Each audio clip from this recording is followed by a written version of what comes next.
Chapter 6. Well, it certainly wasn't his fault, the scruffy little man thought miserably as he closed the TARDIS doors. It wasn't his fault that Polly had inexplicably taken it into her mind to leave the ship and wander off on her own.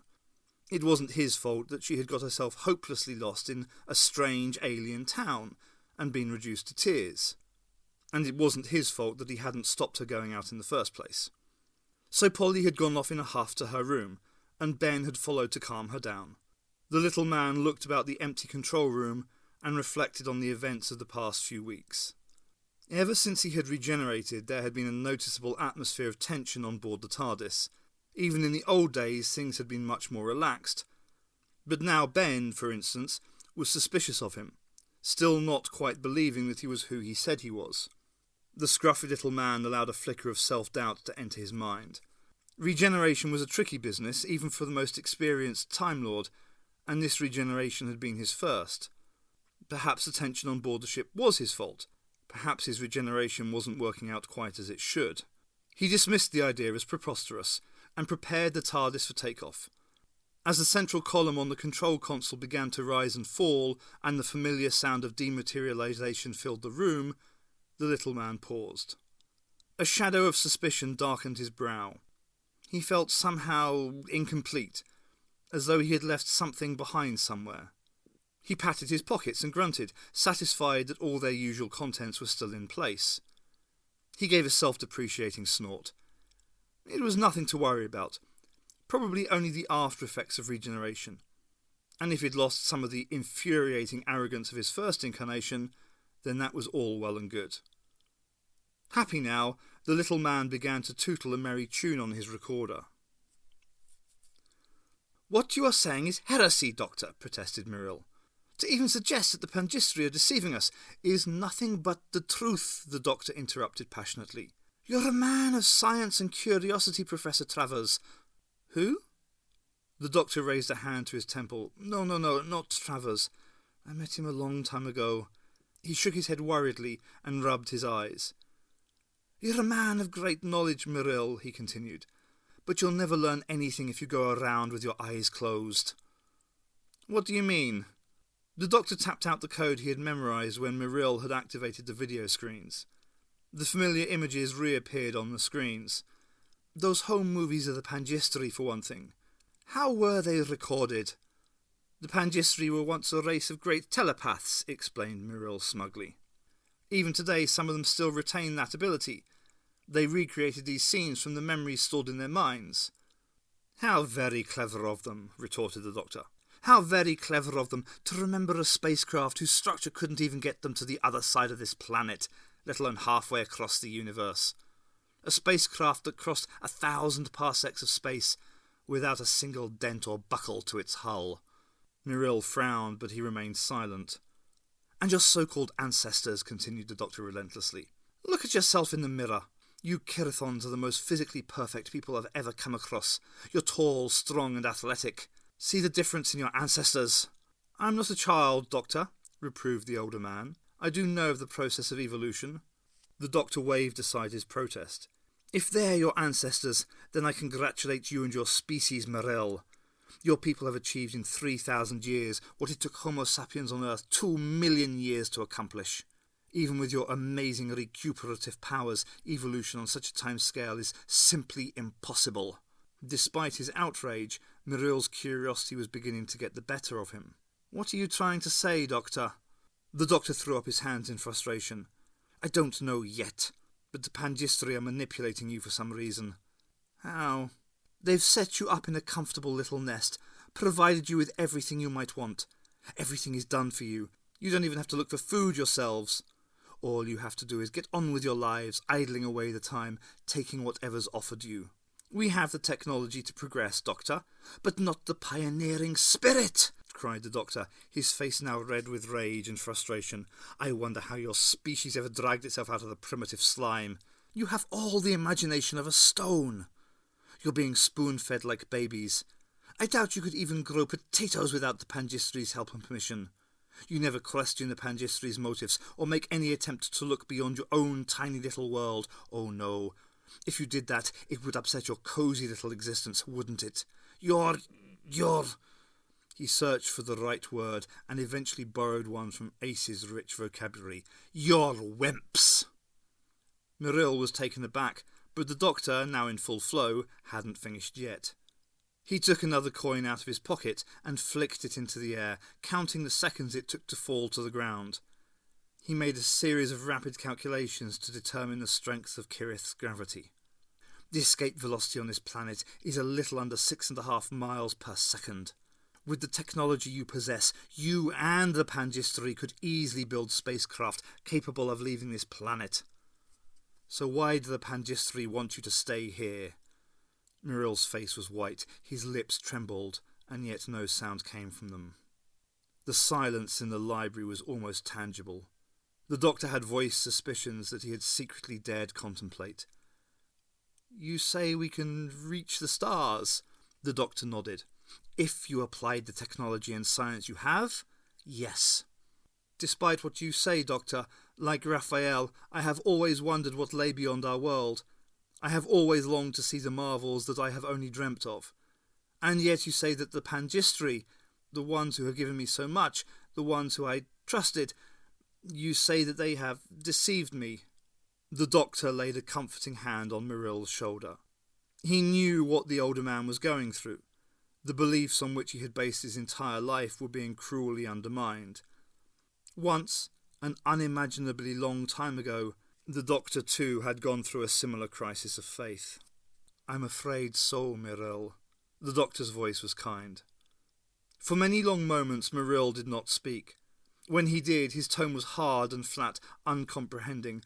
"What you say cannot be true, Doctor. The Pangistery are our benefactors. They saved us from barbarity and helped us to progress without war, strife and struggle. And in doing so, quenched whatever spirit you had in you, lowered your expectations of life. You obey blindly, Muriel, because it's easier that way." The doctor grabbed Muriel by the shoulders and stared intently into his eyes.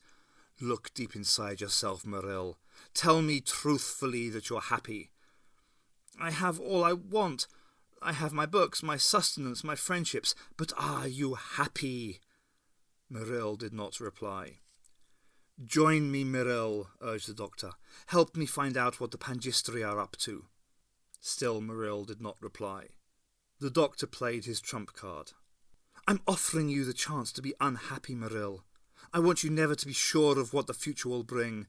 I want you to know how it feels to be hungry, and I want you to experience the satisfaction of digging your own food from out of the ground. I want to offer you knowledge that you can't understand, and tell you of things you could never possibly achieve. I'm offering you frustration and despair and hardship, and that irreplaceable sense of triumph when you finally win against all the odds. I want you to know failure and realize that even in failing you succeed. I'm giving you the chance to be dependent on no one but yourself, the chance to make your own mistakes, but to know that even if you can't reach the stars, at least you tried." Muriel remained silent, but the look in his eyes told the doctor that he had won his battle. There was a hardness in them now, a burning hate, and an immovable sense of purpose. The doctor had seen that look only once before, and Alexander had gone on to conquer half a world. But when Muriel did finally speak, there was a certain sadness in his voice, the sadness of a child who cannot understand a complicated lesson, no matter how hard he tries. "I am an old man, Doctor, and half my life has already passed me by. I have lived in this town for 250 years, and the books and records in the library have taught me a great deal. When certain things troubled me, when I noted inconsistencies in the records or gaps in my learning, I would push them to the back of my mind. If I did ask questions, the Pangistery would always explain, but there is one question I would never ask." As he looked down at the doctor, there were tears in the old man's eyes. His lips trembled. "I remember entering the seminary, Doctor, but before that my life is blank."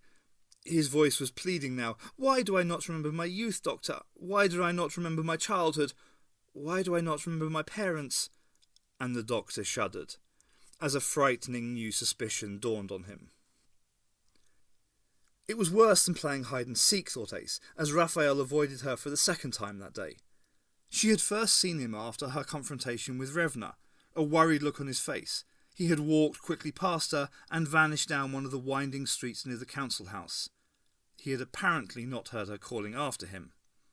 So she'd returned to the seminary, where Tanyel too had wandered off seeing Raphael. He'd always been something of a wild spirit, the older woman had said, and surely Ace would see that it was much wiser not to corrupt him with her alien ways. At which, Ace had called the female teacher an uncooperative old bag, leaving her speechless and fuming, and obtained Raphael's home address from a younger seminarian who had watched the entire confrontation with a mixture of horror and amusement. Ace had never run after anyone in her life before, but if both Revna and Tanyel had warned her off Raphael, and if Raphael himself was now behaving so mysteriously, she was determined to find out why. Besides, the professor himself had suggested that she get to know him better, and that was good enough for her. And that was her main reason for hunting him down, wasn't it? Raphael lived in one of several small purpose-built apartment blocks near the gates of the town. Ace noted wryly that these were a far cry from the concrete monstrosities in and around Perivale. Like everything else in Kirith, these blended in perfectly with the architectural style of the surrounding buildings. These were flats for people to live in, and not simply to exist on the meagre income and government handouts. When she rapped at Raphael's door, there was no answer. She did, however, see a shadow sneaking out of a side entrance, but before she had time to pursue it, it had vanished round a corner. She stamped her foot in irritation as the door to the neighbouring flat slid open. A young man, as handsome and as beautifully dressed as all the others on Kirith, looked at her curiously. "If you're looking for Raphael, he isn't there," he said. "Do you know where he might be, then?" "At this time of day he usually goes for a walk on the moors outside the town," was the answer, and the young man indicated a vague direction. "Although I can't understand why he wants to do something as boring and unproductive as that. You'll find him easily enough. No one else goes there." Ace thanked him and turned to go. She became aware that the young man was looking her up and down, appraising her like one might a new animal at the zoo. He adopted a suggestive stance. "Don't waste your time looking for crazy Raphael," he said. "I know of much better ways to spend the day." The implication was obvious, and Ace sighed, more out of boredom than outrage. What was wrong with this crazy town? If the women in this town weren't insulting her and accusing her of corrupting their youth, then the men were giving her the come-on. "No thanks," she chirped. "Why don't you just start without me?" She smiled her most charming smile and skipped off, leaving the crestfallen young man wondering whether he ought to feel humiliated, insulted, or a mixture of the two. It took the planet Kirith precisely 16¼ hours to spin once on its axis. By the time Ace had negotiated the winding streets and steep steps which led down the hill to the boundary walls, twilight was already falling. As she made her way through the open gates, she was aware of the occasional passer-by staring disapprovingly at her. If she had looked up at the window set high in one of the turrets of the wall, she would have seen Revna watching her with hatred in her eyes. Once outside the town and on the moors, it was relatively easy to find Raphael. As the thwarted Romeo had said, Raphael was the only moving object out there. When Ace finally reached him, he was sitting on a hillock, arms clasping his legs, looking up at the stars. He beamed when he saw her approach. She came and sat down next to him. "How's the bruises?" she asked awkwardly. "Fine," he said. "But Ace, you shouldn't be here." "Why not?" "I can't be seen with you. Hulda doesn't approve." "Old slime pants," Ace said scornfully. Raphael was wide-eyed at her impudence. "And do you always do what he says?" "Well, not always." He smiled, remembering the escapades of his childhood, which had shocked half the town. Most of his pranks, even then, he seemed to recall, had been directed at Hulda, but the memory of his childhood recalled Darien, and the threat Hulda had made. He shuddered. "Ace, you have to leave here," he urged. "You're upsetting everything Hulda and the Pangistri have striven to achieve." Ace looked at him quizzically, and he continued. "You must have noticed the effect you're having on everyone." "Yeah," she nodded. "Now I know how the monkeys in the zoo feel. I've not seen one friendly face yet. Just a bunch of pretty plastic people staring at me." Ignoring Raphael's protest, she continued. This place is well weird. It's about as exciting as Sunday morning's telly. If it were up to me, I'd leave right away. And why don't you? The professor, she explained, and fell silent. Since they had landed, the doctor hadn't said a word about their mission. He had simply gone off on his own and urged her to get to know Raphael. And what's more, she was doing just that. What was the professor up to?